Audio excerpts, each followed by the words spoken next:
अस्सलाम वालेकुम, कैसे हैं आप सब लोग।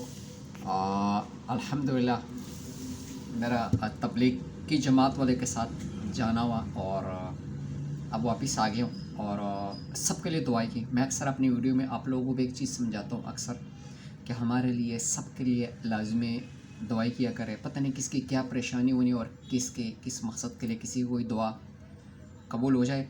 बहरहाल वहाँ पे तो अल्लाह की और अल्लाह की दीन की बात ही होती थी। बड़ा मज़ा आया।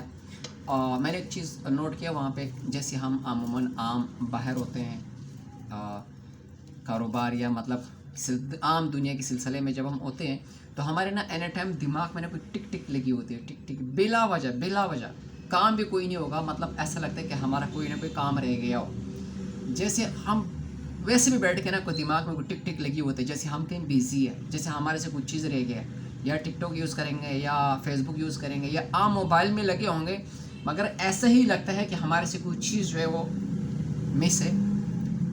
बहरहाल यकीन करें, इतना अच्छा टाइम गुज़रा कि मैं क्या बताऊँ आप लोगों को। बहुत ही मज़ा आया और ऐसे दिमागी सुकून, ऐसा लगता था यार कि काम ही नहीं है कोई भाई।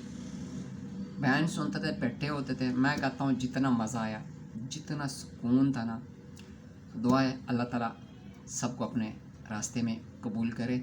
और कुछ इंशाल्लाह कोई नहीं अपडेट्स भी है। हमारे कुछ वीडियो यूट्यूब पे काफ़ी ज़्यादा वायरल्स थे। यूफोन और टेलीनॉर के मामला पे वीडियोस चलते रहते थे। बहरहाल अभी कोई नया ख़बर तो आई है जिसके भी मुझे मुकम्मल तफसीलात नहीं हैं। मैं कोई भी वीडियो जब रिकॉर्ड करता तो उसका मुकम्मल तफसीलात लेके क्या इसी ने क्या नहीं फिर आप लोगों के साथ वीडियो शेयर करता हूँ। जो नई अपडेटिंग है वो सिर्फ जो दुकानदार हज़रात है उनके लिए खुशखबरी है, मगर पहले मैं सारे मालूमात इकट्ठा करके ना फिर उस पर वीडियो बना के आप लोगों के साथ शेयर करूँगा। ख़ास करके अपनी दुआओं को, अपने भाई को अपनी दुआओं में याद रखें। सोया नहीं इसलिए जो है ना नींद की वजह से बोले भी नहीं जा रहा। बहरहाल मिलेंगे अगली किसी नई वीडियो के साथ। बहुत बहुत शुक्रिया।